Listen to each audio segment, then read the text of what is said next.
नमस्कार दोस्तों, बहुत बहुत स्वागत है आप सभी का आपके अपने परिवार गवर्नमेंट एजुकेशन में। दोस्तों, इस वीडियो में हम मैथ्स के क्वेश्चन देखने वाले हैं जो आपके एमपी हाई कोर्ट में 10 नंबर का आना है। ओके, दरअसल 10 और 10 नंबर की रीजनिंग दोनों ही जो है 10-10 नंबर के आएंगे। तो जो लोग देखिए, जो मैं वीडियो यहाँ पर क्वेश्चन जो कवर कर रहा हूँ तो लोगों का कहना है कि सिंपल है, ऐसे नहीं आएंगे। तो अगर आपने प्रीवियस ईयर के क्वेश्चन पेपर नहीं देखे तो आप जरूर देखिएगा। यहाँ पर एक आई का बटन आ रहा होगा, उस पर क्लिक करके देख सकते हो, या फिर लिंक आपको डिस्क्रिप्शन में मिल जाएगी। तो वहाँ पर आपको अंदाजा होगा कि किस तरीके से क्वेश्चन आए हैं प्रीवियस ईयर में, पिछले सालों में। तो मैथ्स के बहुत ही सिंपल है। मैं तो यहाँ पर फिर भी थोड़ा ना एक लेवल बढ़ाया हुआ हूँ जिससे कि आगे चल के कोई दिक्कत ना हो। जाहिर सी बात है, जब हम किसी एग्जाम की प्रिपरेशन कर रहे हैं तो एक लेवल हम आगे चलते हैं जिससे एग्जाम में कोई भी हमें दिक्कत ना हो। ओके, तो आप बेफिक्र रहिए, आपसे ऐसे ही क्वेश्चन पूछे जाएंगे, आपको बिल्कुल भी टेंशन लेने की ज़रूरत नहीं है। क्वेश्चन को प्रैक्टिस कीजिए ज़्यादा से ज़्यादा। देखिए, पहले क्वेश्चन की तरफ हम बढ़ते हैं। पहला क्वेश्चन है कि एक फैक्ट्री में 2 वर्षों में साइकिल का उत्पाद जो है 40,000 है। 40,000 से बढ़कर जो है वो कितना 48,000 हो गया है। तो वार्षिक वृद्धि दर पूछी गई है, कितना हो जाएगा। ठीक है, वार्षिक वृद्धि दर पूछी गई है, कितना हो जाएगा। देखिए, अगर मैं 2 साल में बात करूं कि 2 साल में कितनी वृद्धि हुई है, तो यहाँ पर देखिए 40,000 से लेके नहीं जो है 48,000 हुई है कि नहीं हुई है। ठीक है, तो यहाँ से आप देखोगे कितने का अंतर आया है, हमें 8,000 का अंतर देखने को मिला है। मतलब 8,000 ज़्यादा साइकिलें हो गई हैं 2 वर्षों में। लेकिन एक बात हमेशा याद रखना, यहाँ पर वार्षिक वृद्धि दर पूछी गई है। ठीक है, तो हमें 1 साल की जो है यहाँ पर निकालनी पड़ेगी। तो सबसे पहले हम देखिए 2 साल की अगर मैं यहाँ पर निकालता हूँ वृद्धि कितनी हो रही है, तो 8,000 अपॉन शुरुआत में कितनी थी 40,000 इंटू 100। तो यहाँ से देखिए 2 जीरो से 2 जीरो काट दूंगा, यहाँ से 2 जीरो से ये, और ये कितना हो जाएगा 4 दूना 8, यानी 20%। 20% हो गया। लेकिन आपको याद हो तो ये 20% दरअसल जो है 2 साल का है, हमें 1 साल का निकालना है, वार्षिक वृद्धि दर निकालनी है। तो 1 साल निकालने के लिए मैं यहाँ पर क्या करूँगा, 2 से डिवाइड कर दूंगा, क्योंकि 2 वर्ष का है तो 1 वर्ष के निकालने के लिए 2 से डिवाइड करूंगा, तो 10% जो है इसका आंसर आ जाएगा। यानी डी ऑप्शन जो है इसका आंसर हो जाएगा। तो आई होप आपको समझ में आ गया होगा। बस यहाँ पर ये बात समझने की थी, इसमें 2 साल की दी हुई है और 1 साल की हमें निकालनी थी। अगला प्रश्न देखिए यहाँ पर, वह न्यूनतम संख्या क्या है जिसमें 4, 6, 8, 12 और 16 से भाग देने पर प्रत्येक स्थिति में 2 शेषफल बचता है। कोई संख्या है, अगर मैं 4 से, 6 से, 8 से, 12 से और 16 से डिवाइड करता हूँ तो मुझे संख्या का जो है शेषफल 2 मिल रहा है। तो या फिर देखिए ऑप्शन जो दिए हुए हैं, सीधे सीधा आप इसमें 4 का फिर 6 का फिर इस तरीके से डिवाइड करके देखो जिसमें शेषफल बच रहा हो 2, तो वो आप जो है लगा देना आंसर। लेकिन आपको ऐसे मेथड अप्लाई नहीं करना है, क्योंकि इतनी बड़ी संख्या है, मान लो कई कई बड़ी बड़ी संख्या दे दी गई तो फिर क्या दिक्कत है, तो चलो छोटी छोटी है। तो आपको क्या करना है, इन सभी संख्याओं का एलसीएम ले लेना है, एलसीएम ले लेना है। ठीक है, तो देखिए सबसे बड़ी संख्या कौन सी है, 16 है यहाँ पर। फिर उसके बाद देखिए 4 से चला जाएगा, 4 से 16, लेकिन इससे नहीं जाएगा, तो मुझे यहाँ 3 से मल्टीप्लाई करना पड़ेगा, तो चला जाएगा 3 दूना 6 और 2 बचेगा 8 और। ठीक है, यहाँ से देखिए 8 दूना 16, ये भी चला जा रहा है, 12 हो रहा है और ये भी चला जाएगा। तो यहाँ पर 16 एकन 16 थी 48, 48 जो है ये हमारा एलसीएम आ गया है। तो ये सभी जो संख्याएं हैं वो 48 को डिवाइड कर देंगी, 4, 6, 8, 12 और 16। ठीक है, लेकिन हमें बोला गया है कि शेषफल 2 बचना चाहिए। वही 48 डिवाइड हो रहा है, अगर मैं इसमें 2 ऐड कर देता हूँ तो ये कितना हो जाएगा, 50 हो जाएगा कि नहीं हो जाएगा। तो शेषफल हमारा कितना बचेगा, यहाँ पर 2 बचेगा। अब 50 को डिवाइड करके देख लो, सभी जितनी भी संख्याएं दी हुई हैं शेषफल हमेशा 2 ही बचेगा। ठीक है, तो यही हमारा आंसर आ जाएगा। तो यानी संख्या हमारी हो जाएगी 50। 50 ऐसी संख्या है, अगर मैं 4, 6, 8, 12, 16 से डिवाइड करता हूँ तो मुझे शेषफल 2 मिलेगा। अगला प्रश्न देखिए यहाँ पर, ए तथा बी ने व्यापार में क्रमशः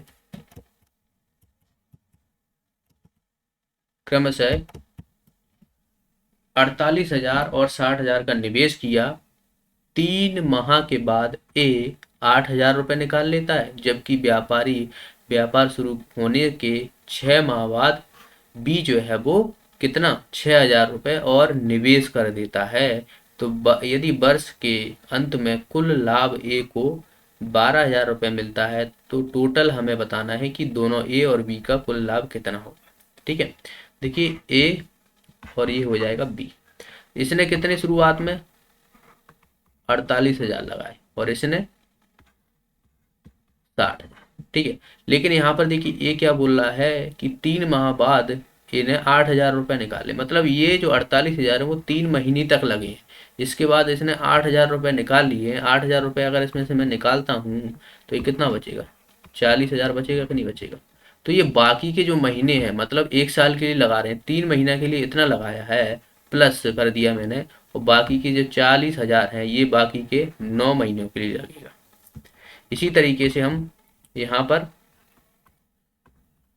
बी का निकालेंगे। देखिए 60,000 रुपये लगाए, इसने क्या किया है 6 माह बाद 6,000 रुपये निवेश कर दिए, मतलब ये 6 माह तक थे और बाकी के फिर ये आगे के 6,000 रुपये इसने और जोड़े हैं इसमें, तो ये कितना हो जाएगा 66,000।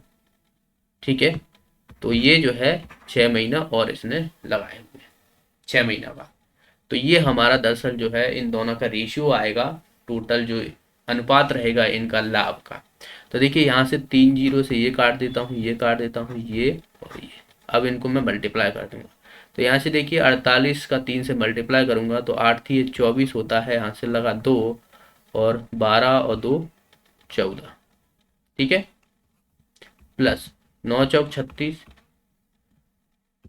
यहाँ से आप देखोगे कितना हो जाएगा 360 और ये हो जाएगा प्लस छकनक 36 और ये 39। ठीक है, अब इनको जोड़ने वाला हूँ मैं 405 और इसी तरीके से मैं इसका जोड़ूंगा तो यहाँ से देखोगे कितना हो जाएगा 657, यानी 756 जो है ये आ जाएगा और ये आ गया। ठीक है, तो इन दोनों का देखिए ये जो है लाभों का अनुपात है, लेकिन हमें यहाँ पर ए का ही जो है लाभ दिया हुआ है, मतलब इसकी वैल्यू ये 504 की वैल्यू हमें जो है वो 12,000 की वैल्यू के बराबर दी हुई है। हमें निकालना क्या है, कुल लाभ, मतलब दोनों का निकालना है। तो दोनों का एडिशन क्या हो जाएगा, यहाँ पर दोनों का जोड़ूंगा मैं तो देखिए कितना हो जाएगा 0 5 1 6 और 1260 हो रहा है ये।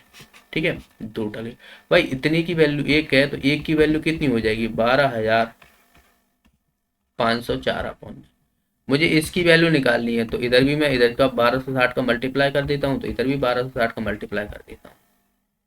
ठीक है, तो अब मुझे यहाँ से वैल्यू निकल आएगी आराम से मेरी। अब देखिए यहाँ पर मुझे डिवाइड करना रहेगा, तो इसमें देखिए मैं किससे डिवाइड करूँ कि मुझे आसान रहे इसमें। तो इसे मैं वैसे 2 से और काट सकता था पर कोई बात नहीं है। देखिए 2 से मैं 2 छिंगे 12, 2 3 6 0, 2 दूना 4, 2 पंजे 10, 2 दूना 4। ठीक है, फिर यहाँ से देखिए 4 से काट सकता हूँ इसे मैं, ये चला जाएगा कितना 3,000 ये आ जाएगा, और 4 4 छिंगे 24 और 4 दिया 12, 63 से ये कट जाएगा। तो यहाँ से देखिए 3,000 एक है, 1 जीरो ये है, तो ये कितना हो जाएगा हमारा 30,000 हो जाएगा नहीं हो जाएगा, तो ये हो जाएगा हमारा 30,000। तो 30,000 जो रहेगा वो टोटल रहेगा, इसका आंसर आ जाएगा हमारा बी ऑप्शन। अगला प्रश्न देखिए, यहाँ पर एक समबाहु त्रिभुज का क्षेत्रफल दिया हुआ है, उसके परिमाप हमें बताना है। समबाहु त्रिभुज की भुजाएं जो है वो तीनों बराबर होती है, ए। इसका क्षेत्रफल होता है अगर देखा जाए, क्योंकि क्षेत्रफल हमें यहाँ पर जो है दिया हुआ है 400√3, तो ये होता है ए, यहाँ पर बात की जाए 4/√3। यहाँ पर देखिए अगर आपको ये हमें हाइट दी हो तो एक तरीके से हम देखा जाए तो 1/2 इंटू एच इंटू ए करते हैं। ठीक है, तो ये होता है एक क्षेत्रफल, और एक होता है √3/4 इंटू ए, ये क्षेत्रफल होता है। ये दोनों ही जो है फॉर्मूला जो है वो क्षेत्रफल के हैं, त्रिभुज के क्षेत्रफल, समबाहु त्रिभुज के क्षेत्रफल की याद रखना है। कभी ये हमेशा सब में लगेगा, अगर आपको कभी भी कोई त्रिभुज की जिसमें ए बी सी और ये हाइट दी हुई हो, तो आपको मान लो यहाँ पर ये भुजाएं बराबर नहीं है, लेकिन फिर भी आपको यहाँ पर हाफ करके बेस का और इंटू हाइट का मल्टीप्लाई करोगे तो आपको जो है इसका क्षेत्रफल मिल जाएगा। लेकिन यहाँ पर हमें जो है हाइट नहीं दी हुई है, हमें सीधा सीधा क्षेत्रफल दे दिया गया है, तो हमें ये वाला फॉर्मूला लगाना पड़ेगा, ये वाला। ठीक है, √3/4 इंटू ए। तो यहाँ से देखिए इसके बराबर कर दूंगा मैं, तो √3 से √2 कट जाएगा, तो ए इक्वल टू कितना आ जाएगा, √3a², क्योंकि a²। तो यहाँ से आप देखोगे ये कितना हो जाएगा, 4 इधर जाएगा, 4 चौक 16। तो ए की वैल्यू यहाँ से आप देखोगे ये कितनी आ जाएगी हमारी, 40, 40 निकली। ठीक है, √3 इंटू a², ये होता है इसका फॉर्मूला। अब यहाँ से आप देखोगे कि इसमें मुझे परिमाप निकालना है। परिमाप क्या होता है, तीनों भुजाओं का योग होता है। एक भुजा हमें पता है, तो तीन भुजा मतलब 3 से मल्टीप्लाई कर दूंगा इसमें, तो ये कितना हो जाएगा, 40 इंटू 3 यानी 120। तो 120 मीटर जो है इसका आंसर आ जाए। अगला प्रश्न देखिए यहाँ पर, ए किसी काम को 12 दिन में समाप्त कर सकता है, बी की कार्य क्षमता ए से 60% अधिक है, तो ए और बी मिलकर कितने दिन में काम खत्म कर देंगे। ए जो है वो 12 दिन में, पहले देखिए हमें बी की कार्य क्षमता यहाँ पर क्या दी हुई है, बी की जो कार्य क्षमता है वो ए से 60% अधिक है, यानी 160/100। तो B upon A equal to कितना हो जाएगा, यहाँ पर इसे काटूंगा मैं, 2 8 16, 2 5 10, यानी जो बी की कार्य क्षमता है वो 8 है और ए की जो है वो 5 है। तो टोटल वर्क हम निकाल सकते हैं यहाँ से। टोटल वर्क देखिए हमारा कितना हो जाएगा, ए कितने दिन में, 12 दिन में कर रहा है, इसकी कार्य क्षमता कितनी है, 5 है, तो टोटल वर्क हमारा आ जाएगा 60। ठीक है, अब इन दोनों को काम करना है साथ में, तो दोनों की कार्य क्षमता जोड़नी पड़ेगी, यानी 8 + 5 बराबर हो जाएगा 13।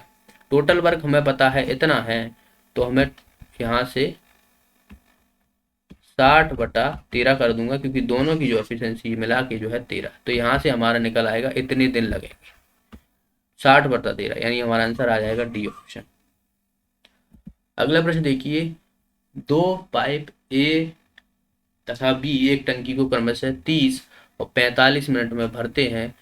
पाइप सी टंकी को 36 मिनट में खाली कर देता है।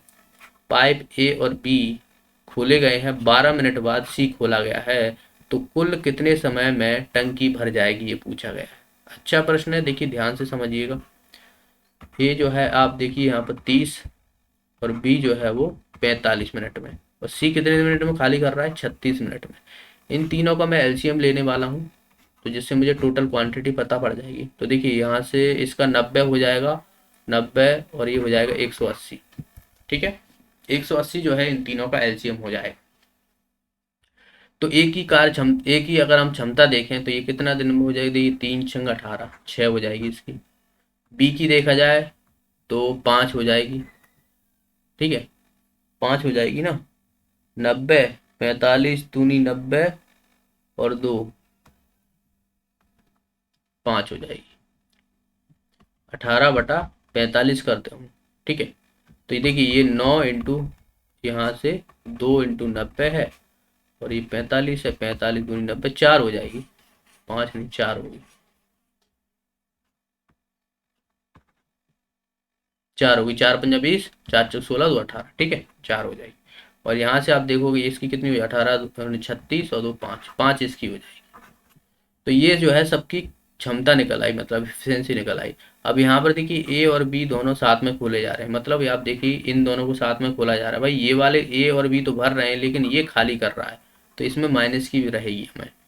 तो 12 मिनट में देखिए, 12 मिनट में ये कितना भर लेंगे, 6 + 4 यानी 10, और 10 का मल्टीप्लाई मैं 12 मिनट से कर दूंगा, तो ये हो जाएगा 120। 180 कार मतलब पूरा टोटल इसको भरा जा सकता है, लेकिन 120 भर चुका है, तो कितना बचा है शेष, शेष आप देखोगे 60 बचा हुआ है, इसको इतना और भरना है। अब ये जो है तीनों को साथ में भरना है। अब आप देखिए तीनों को साथ में भरूंगा तो इसकी एफिशिएंसी देखिए दोनों की जुड़ जाएगी, लेकिन ये घट रहा है, ये वाली घटेगी ना। तो यहाँ से देखिए ये कितना, 10 में से 5 जाएंगे तो ये 5 बचेगा, मतलब इन तीनों की जो एफिशिएंसी अगर साथ में करते हैं काम, तो ये 5 ही रह जाती है। बचा हुआ हमारा शेष जो है वो बचा है 60। इसको मैं 5 से डिवाइड करूंगा तो ये कितना आ जाएगा, 12 मिनट, यानी 12 मिनट में जो बाकी का बचा हुआ है ये भर देंगे। तो टोटल पूछा गया है, टोटल कितना में, देखिए 12 मिनट ये भरा गया था और 12 मिनट ये है, तो 12 + 12 कितना हो जाएगा, 24 मिनट। इसका आंसर आ जाएगा 24 मिनट। अगला प्रश्न देखिए, ए 4 किलोमीटर प्रति घंटा की गति से चलते हुए एक व्यक्ति 2 घंटा 45 मिनट में एक निश्चित दूरी तय करता है, देरी नहीं दूरी तय करता है। ठीक है, तो 16.5 किलोमीटर प्रति घंटा की गति से दौड़ते हुए कितने समय में वही दूरी तय करेगा। ठीक है, डिस्टेंस बराबर होता है स्पीड इनटू टाइम। तो डिस्टेंस हमें पता करनी है पहले, तो तभी हम निकाल पाएंगे। देखिए डिस्टेंस, स्पीड हमें पता है, यहाँ पर देखिए 4 किलोमीटर प्रति घंटा है, और यहाँ पर ये टाइम दिया हुआ है 2 मिनट, 2 घंटे 45 मिनट। तो इसको भी हम घंटे में कन्वर्ट करेंगे, तो ये कितना हो जाएगा यहाँ पर, देखिए 45 मिनट को घंटे में कन्वर्ट करता हूँ तो 45/7 होता है, 15×3 = 45, 15×4 = 60, यानी 3×4 तो 4×2 = 8, 8 और 3 11, 11/4 हो जाएगा ये। ठीक है, तो 4 × 11/4, तो यहाँ से देखिए ये कितना आ जाएगा, 11 किलोमीटर। ये समझ में आ गया ना किस तरीके से मैंने घंटे को कन्वर्ट किया। देखिए 2 है, 2 घंटे इसे छोड़ो, बाकी का जो बचा हुआ है 45 मिनट, मिनट को अगर मैं 60 से डिवाइड करता हूँ तो ये घंटे में कन्वर्ट होता है। तो 15×3 = 45, 15×4 = 60, यानी 2×3 = 4, यानी देखा जाए तो ये कितना हो जाएगा, 11/4। तो 11/4 को आप घंटे में इस तरीके से लिखोगे, लेकिन अगर मिनट में और साथ में लिखना है तो 2 घंटे 45 मिनट होते हैं इसी को ही। तो आई होप ये आपको समझ में आ गया होगा। अब देखिए 11 किलोमीटर हमारी डिस्टेंस आ चुकी है। इसके बाद अब हम सीधा सीधा इससे डिवाइड करेंगे, क्योंकि हमें यहाँ पर टाइम चाहिए। टाइम बराबर होता है डिस्टेंस अपॉन स्पीड। तो देखिए डिस्टेंस हमें पता है 11 किलोमीटर है, टाइम देखिए टाइम स्पीड हमें यहाँ पर दी है 16.5, 16.5 किलोमीटर। वो घंटा ऊपर है तो घंटा ऊपर पहुंच जाएगा, मतलब नीचे है तो घंटा ऊपर पहुंच जाएगा प्रति घंटा। लेकिन ये देखिए यहाँ पर मिनट में है, तो इस घंटे को कन्वर्ट करने के लिए मुझे 60 से मल्टीप्लाई करना पड़ेगा। ठीक है, किलोमीटर से किलोमीटर कट जाएगा, तो यहाँ से 11/16.5 इंटू 60। ठीक है, इससे देखिए एक जीरो और लग जाएगी यहाँ पर। ठीक है, अब यहाँ से देखिए किससे मैं काटूँ इसे, 11 से काटता हूँ, 11×1 = 11, 11×5 = 55। ठीक है, और 15×4 = 60, यानी 40 मिनट। 40 मिनट जो है इसका आंसर आ जाएगा, बी ऑप्शन। अगला प्रश्न देखिए, धारा की दिशा तथा धारा के प्रतिकूल एक नाव की गति दी हुई है हमें, दरअसल 12 और 8। एक धारा की दिशा में चल रहा है तो बोट प्लस धारा बराबर कितना है, 11 किलोमीटर प्रति घंटा, और धारा के विपरीत चल रहा है तो उसे 8 किलोमीटर प्रति घंटा लगते हैं। हमें बताना है कि धारा की गति यानी एस स्ट्रीम की क्या है। तो इसको एक इक्वेशन ये बन गया, दूसरा इक्वेशन हमारा ये। देखिए इनको मैं काट दूंगा, प्लस माइनस के 2 भी बराबर ये कितना हो जाएगा, 20, और b की वैल्यू आ जाएगी 10, 10 आ गई।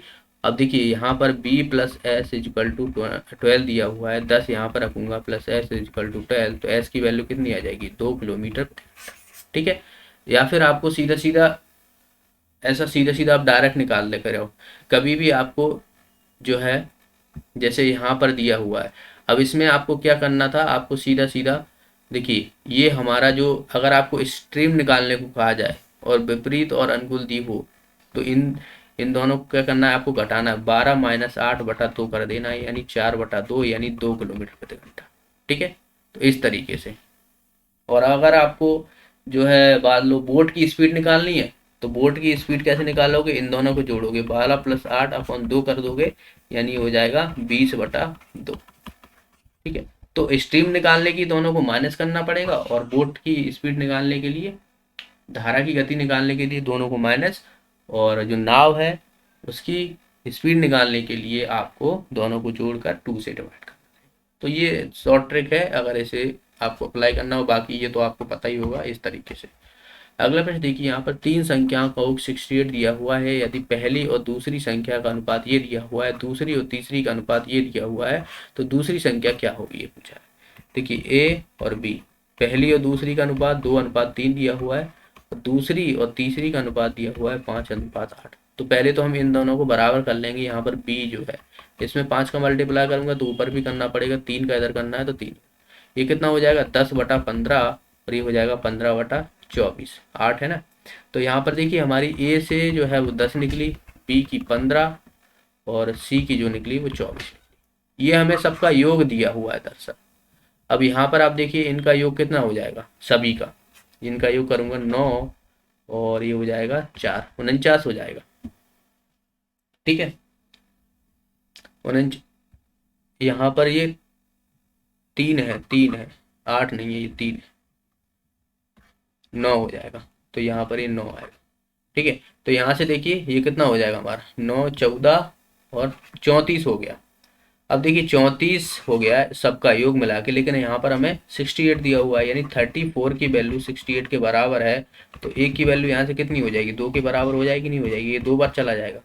लेकिन हमें किसकी वैल्यू निकालनी है, दूसरी वाली की। दूसरी वाली हमारी कितनी है, 15 है। तो एक की वैल्यू 2 है, तो 15 की वैल्यू कितनी हो जाएगी, 30 हो जाएगी, नहीं हो जाएगी। यानी हमारा आंसर आ जाएगा फर्स्ट ऑप्शन। अगला प्रश्न देखिए, किसी संख्या को 296 से भाग दिया जाता है। कोई संख्या है 296 से भाग दे रहे हैं, और तो शेषफल हमें कितना मिल रहा है, यहाँ पर 75 मिल रहा है। यदि उसी संख्या को मैं 37 से भाग देता हूँ तो शेषफल क्या प्राप्त होगा। तो सिंपल सा है, आप कोई भी संख्या मान सकते हो। 296 है और इसको मैं ऐड कर दूंगा, तो यहाँ से मुझे संख्या जो मिल जाएगी वो कितनी मिल जाएगी, 1 16 17 371 ये मिल गई। अब इसको आप सीधा सीधा 37 से भाग दे दो। ठीक है, लेकिन आपको ये सब चीजें नहीं करनी है, ये सब चीजें आपको नहीं करनी। आपको देखिए ये वाली शेषफल बच रहा है, आप जब भी इस संख्या से भाग मतलब इससे भाग दोगे ना, तो बस शेषफल जो बच रहा है उसी में भाग दे दो आप, सीधा सीधा आंसर हमारे सामने इसमें दूंगा। तो देखिए 37 2 से चला जाएगा क्या, 2 7 14, 2 3 6 और 1 7, यानी 1 आ जाएगा हमारा। तो यहाँ पर शेषफल क्या बचेगा, 1 बचेगा आंसर। ओके, बस इतना सा करना है। अगर मान लो यहाँ पर 37 से छोटी होती, मान लो यहाँ पर जो 75 की जगह है ये होती, मान लो 35 होती, तो सीधा सीधा शेषफल आपको 35 ही बचता, क्योंकि 37 से आप 35 में डिवाइड नहीं कर सकते, शेषफल ही बचेगा इतना। तो अगर बड़ी दी हुई है तो आपको सीधा सीधा यहाँ पर शेषफल निकालने लगा, अगर छोटी दी हुई है इससे तो वही हमारा शेषफल होगा जो इसका होगा। ओके, तो इस तरीके से आपको ये वाले प्रश्न वीडियो में, और जो भी साथी नए हैं चैनल को सब्सक्राइब कर लेना, साथ में बेल आइकन बन के आएगी उस पर भी क्लिक कर लीजिएगा, जिसके माध्यम से आपको वीडियो का नोटिफिकेशन मिलता है। वीडियो को लाइक कीजिए, शेयर कीजिए ज़्यादा से ज़्यादा लोगों में। तब तक के लिए बहुत बहुत धन्यवाद।